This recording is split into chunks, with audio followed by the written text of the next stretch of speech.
Allah Subhanahu wa Ta'ala, syukur yang secara menyeluruh, bukan hanya diucapkan dengan lidah, tapi juga dibenarkan dengan hati dan juga dilaksanakan dengan anggota badan, dan serta mengorbankan sebahagian harta yang diberikan oleh Allah Subhanahu wa Ta'ala. Bentuk-bentuk syukur ini perlu disadari supaya kita benar-benar menjadi seorang hamba yang disebut Allah dalam Al-Quran abdan syakura, menjadi seorang hamba yang selalu bersyukur kepada Allah Subhanahu wa Ta'ala. Seiring dengan itu, sebagaimana Rasulullah Shallallahu Alaihi Wasallam juga mengatakan ketika beliau ditanya, kenapa engkau ya Rasulullah, kata Siti Aisyah, selalu melaksanakan sholat malam sampai-sampai bengkak kakimu? Lalu jawab Rasulullah Shallallahu Alaihi Wasallam, afala an akuna abdan syakura, apakah engkau tidak ingin melihat aku menjadi seorang hamba yang bersyukur? Jadi artinya, selain daripada kita mengucapkan alhamdulillah dengan lidah, juga hati turut membenarkan bahwa segala nikmat datangnya dari Allah. Harus juga anggota badan ini digunakan untuk beribadah sebagai bentuk rasa syukur kepada Allah Subhanahu wa Ta'ala. Kemudian salawat dan salam tidak juga sekalian juga kita sampaikan kepada Nabi Muhammad Sallallahu Alaihi Wasallam. Allahumma salli ala Sayyidina Muhammad wa ala ali Sayyidina Muhammad. Mudah-mudahan dengan senantiasa kita bersalawat kepada baginda Rasulullah Sallallahu Alaihi Wasallam, kelak kita mendapatkan syafaatnya di yaumil qiyamah. Amin ya rabbal alamin. Kaum muslimin dan muslimat rahimani wa rahimakumullah, mengutip satu hadis Nabi Sallallahu Alaihi Wasallam yang diriwayatkan dari sahabat muda beliau, sahabat yang di usia masih belia, yaitu Ibnu Abbas radhiyallahu anhu. Ibnu Abbas ini adalah nama aslinya adalah Abdullah bin Abbas. Siapa itu Abdullah? Yaitu anak Abbas. Abbas itu siapa? Paman Nabi Sallallahu Alaihi Wasallam. Yang mana Abbas itu adalah paman yang seusia dengan Nabi. Ketika Nabi diangkat jadi Rasul, beliau seusia dengan Nabi, sementara Abdullah masih berusia belasan tahun, sekitar 15 atau 16 tahun. Nah, maka dalam hal ini Ibnu Abbas ini sejarahnya Bapak Ibu adalah seorang yang pernah didoakan oleh Rasulullah Shallallahu Alaihi Wasallam langsung. Dan doa ini perlu menjadi catatan kita untuk anak-anak kita, karena Rasulullah mendoakan seperti demikian bunyinya, Allahumma faqihu fiddin. Ya Allah, jadikanlah Ibnu Abbas atau Abdullah bin Abbas itu orang yang paham dalam agama. Faqihu fiddin itu luas sekali Bapak Ibu. Arti paham dalam agama itu ya bisa dia menjadi seorang ahli fikih, bisa juga menjadi sekaligus menjadi ahli tasawuf atau ahli ma'rifat kepada Allah Subhanahu wa Ta'ala. Maka caranya yang dilakukan oleh Rasulullah itu sambil memegang ubun Abdullah bin Abbas. Maka ketika kita mendoakan anak-anak kita seperti yang dilakukan Rasulullah ini, Allahumma faqihu fiddin, sambil dipegang ubun-ubunnya. Apalagi kalau itu yang melakukan orang tuanya, apalagi yang melakukan itu ibunya. Karena dalam hal mendoakan ini paling mujarab itu adalah seorang perempuan. Nah, bukan tidak mujarabnya laki-laki, tetapi kalau seorang ibu sudah mendoakan yang baik-baik kepada anaknya, maka anaknya itu insya Allah akan mendapatkan kemujaraban daripada doa ibunya. Apalagi dilakukan selalu di habis sholat 5 waktu. Pun sebaliknya ibu-ibu sekalian, jikalau mengeluarkan kata-kata yang mengandung sumpah sarapan, mengandung kata-kata mengejek, mengandung kata-kata yang tidak baik, itu pun juga akan menjahat kepada anak sendiri. Jadi dua yang harus dijaga dalam kata-kata ibu-ibu itu, pertama selalu mendoakan kebaikan, dan jangan suka mendoakan atau berbicara hal-hal yang tidak baik. Itu akan sama-sama manjur, akan mujarab, akan terjadi kepada anak. Lalu kata Rasulullah lagi, wa'allimhu ta'wil, berikanlah dia pengetahuan yang luas tentang tafsir, tentang takwil daripada ayat-ayat Allah Subhanahu wa Ta'ala. Dua kalimat inilah yang didoakan oleh Rasulullah kepada Abdullah bin Abbas atau dikenal dengan Ibnu Abbas. Allahumma faqihu fiddin wa 'allimhu ta'wil. Nah, maka bagi yang berkesempatan ke tanah suci, makom daripada atau kubur daripada Abdullah bin Abbas ini ada di kota Taif, yaitu sekitar 100 km dari sebelah utara kota Mekah Al-Mukarramah, yang mana beliau memang memilih tempat ini, tidak memilih meninggal dunia di kota Mekah dan tidak memilih berkubur di kota Madinah, tapi beliau memang sengaja ingin di kota Taif, karena dalam sejarah catatannya kota Taif itu memang pernah memberikan sesuatu yang tidak baik kepada Rasulullah SAW, yaitu ketika Nabi hijrah ke kota Taif, Rasulullah ditolak dengan hal yang tidak baik, bahkan sampai dilempar-lempar dengan batu, dan sempat pula Rasulullah berlindung di sebuah kebun kurma dan diberi makan oleh seorang budak dari beragama Yahudi, yaitu Adas. Maka dalam hal ini Rasulullah kemudian juga mendoakan Adas itu menjadi orang yang beriman, dan ternyata memang kemudian Adas itu menjadi orang yang sangat menjadi sahabat Rasulullah SAW. Nah, maka dalam hal ini, melihat doa Rasulullah kepada penduduk Taif ketika malaikat menawarkan gunung Jabal Abu Qubais, ketika malaikat penunggu gunung yang ada di Taif menawarkan kepada Rasulullah, apakah ingin aku binasakan kota Taif ini, hai Rasulullah, karena melihat perlakuan mereka kepada Rasulullah. Lalu Rasulullah di situ tidak mengucapkan ataupun tidak meminta kepada malaikat untuk menghancurkan. Jawaban beliau adalah Allahumma fir qaumi fa innahum la ya'lamun. Ya Allah, ampunilah kaumku, sesungguhnya mereka itu hanya tidak tahu saja. Kalau mereka tahu bahwa aku ini seorang Rasulullah yang membawa kebenaran, mereka tentu tidak akan melakukan itu. Lalu kata Rasulullah lagi, aku ingin dan berharap dari keturunan mereka penduduk Taif yang menyakitiku ini menjadi orang-orang yang soleh.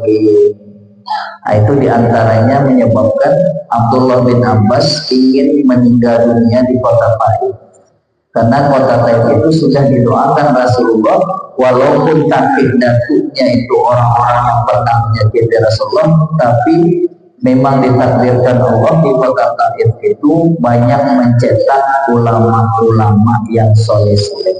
Salah satunya ini adalah Abdullah bin Abbas ini, Bapak Ibu sekalian.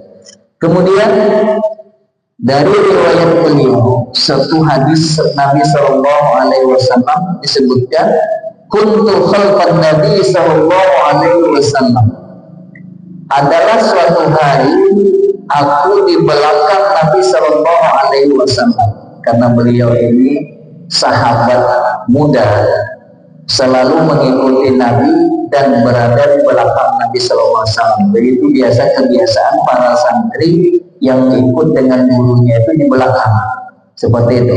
Maka Abdullah bin Abbas ini, Bapak Ibu, beliau berkata, faqala li, lalu khusus kepadaku, kata Abdullah bin Abbas, Rasulullah itu berkata, ya gulam, hai anak kecil. Berarti memang jauh usia Rasulullah dengan beliau itu sepangkat anak, walaupun pangkatnya sepupu, ya. Setingkat anak, umur Siti Fatimah lah, lebih kurang seperti itu. Abdullah bin Abbas ini memang pangkatnya sepupu, tetapi lebih muda dari Rasulullah SAW. Wa allimuka kalimati. Ini yang perlu jadi catatan kita. Rasulullah mengajari kepada engkau, hai Abbas, aku mengajari kepada engkau, hai Abbas, beberapa kalimat yang perlu menjadi pelajaran dalam hidupmu. Artinya khusus kepada anak-anak kita yang masih dalam usia-usia pendidikan, juga kepada kita sama semuanya. Ini kalimat yang diajarkan kepada Abdullah bin Abbas, tapi jadi pelajaran kepada kita. Itu intinya. Tidak mesti bahwa ketika itu diajarkan kepada salah seorang sahabat lalu bukan pelajaran yang buat kita, bukan. Apa kata Rasulullah? Pertama, ihfazillah yahfazka. Peliharalah hak-hak Allah. Pelihara hak-hak Allah. Yahfazka, maka niscaya Allah akan memelihara hak-hak kamu. Baru satu itu. Peliharalah hak-hak Allah, maka Allah akan memelihara hak-hak kamu. Itu berlaku kepada kita sebenarnya. Apa itu hak-hak Allah? Yaitu kewajiban-kewajiban yang perlu kita laksanakan dan wajib kita laksanakan. Jadi dalam hidup kita ini ada dua yang harus kita jaga itu, Pak. Ada kewajiban, ada hak. Sama dalam hidup sehari-hari kita juga ada seperti itu. Dalam rumah tangga ada kewajiban, kalau kita lelaki itu ada hak. Dua itu dalam kehidupan kita tidak bisa lepas. Kita berumah tangga punya kewajiban sebagai laki-laki, punya kewajiban sebagai perempuan. Apa itu kalau kita laki-laki punya kewajiban? Untuk memberikan nafkah zahir dan batin kepada keluarga, memberikan nafkah kepada anak-anak, itu kewajiban. Jadi kalau sudah kewajiban itu dilaksanakan, itu hak, maka boleh kita terima, wajib kita terima pula.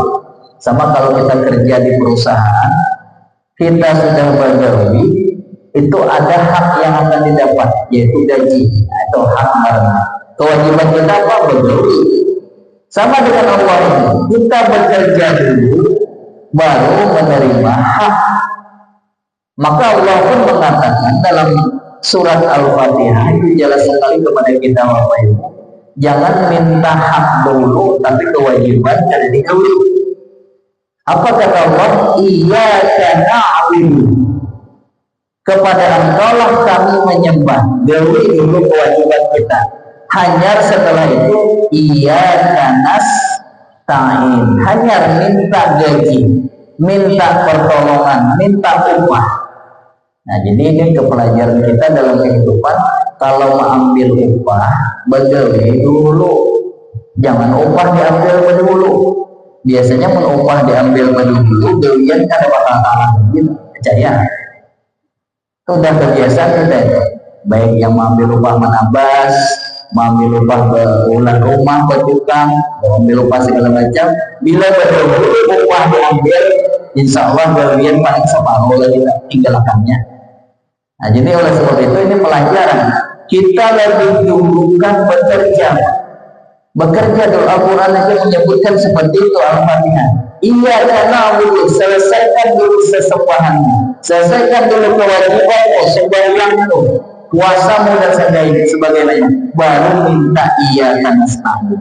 Seiring dengan itu, Rasulullah juga mengatakan, ihfazillah, peliharalah hak-hak Allah. Sembahyang itu hak Allah namanya, puasa, membaca Al-Quran, zakat, terutama yang 5 itu, maka urusan rezeki, urusan kehidupan kita ini itu pasti dipenuhi oleh Allah Subhanahu wa ta'ala. Itu yang terpenting catatan kita. Kalau belum kita pelihara hak Allah dan nama rukun yang 5 itu, maka tentu Allah agak segan juga memberi kita kewajibannya kepada kita atau hak kita. Jadi itu yang perlu tadi. Maka seperti itu pula dalam keluarga. Kalau kita sudah memenuhi kehidupan, memberi makan, bekerja dengan baik untuk keluarga, maka istri harus juga memberikan kewajibannya atau hak suami. Apa dia? Dilayani suaminya, Bu. Ya, dilayani suaminya. Maka dalam satu riwayat, mohon maaf, apabila seorang perempuan menolak suaminya untuk bergaul sampai subuh, ia dilaknat oleh malaikat tanpa alasan apa-apa. Bukan alasan apa karena nyaman awal, tidak alasan apa-apa. Menolak digauli suaminya itu namanya hak suami. Itu bukan hak suami, itu kewajiban ibu-ibu untuk melayani suami. Dalam hal ini salah satunya adalah untuk bergaul kehidupan suami istri. Apabila menolak dalam satu riwayat itu, maka sampai subuh dikutuk oleh malaikat. Na'udzubillah, semua na'udzubillah. Nah, itu kita meletakkan dalam hidup kita ini, jangan kita lupa bahwa kita itu ada kewajiban, ada hak. Ini banyak ini kada tahu yang seperti itu. Yang hendak diambil hak atau kewajiban kada digauli. Itu salah, bukan hanya dalam kehidupan, dalam agama gitu. Kita ini hendak dapat upah, duit banyak, tetapi berjual reguler, mana dapat.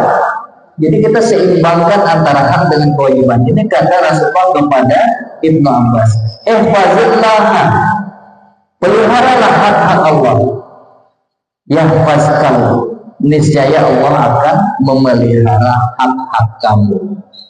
Ini pelajaran penting memang ya Pak. Apalagi yang mengambil upah.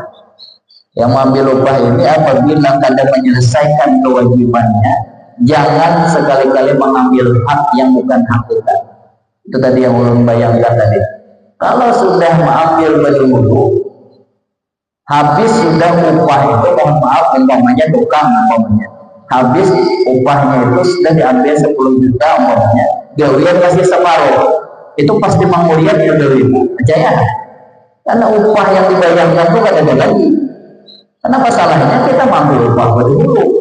Coba kalau upah itu kalau bisa sedikit-sedikit atau bahkan kada diambil, gawian sudah kalah, nah itu kan nyaman mengambil upahnya. Gawian sudah kalah, masalahnya kewajiban sudah kita laksanakan. Nah, seperti inilah pelajaran kehidupan yang diajarkan oleh Rasulullah kepada Ibnu Abbas. Dalam kehidupan kita bermasyarakat, ada hak kita, ada kewajiban kita. Dalam kehidupan dengan Allah, ada kewajiban kita, ada hak kita yang harus kita laksanakan. Dalam kehidupan berkeluarga juga seperti demikian. Semuanya kita ini tidak lepas daripada hak dan kewajiban yang harus kita laksanakan. Mana yang lebih didahulukan? Tentu didahulukan kewajiban dulu, bekerja dulu, baru nanti minta hak kita, yaitu upah kita, baik kepada manusia ataupun kepada Allah Subhanahu wa ta'ala. Bapak Ibu sekalian yang saya muliakan, kiranya ini yang dapat saya sampaikan pada kesempatan yang berbahagia ini. Terima kasih atas segala perhatian dan mohon maaf atas segala kekurangan. Usikum wa nasibi taqwallah. Wassalamualaikum warahmatullahi wabarakatuh.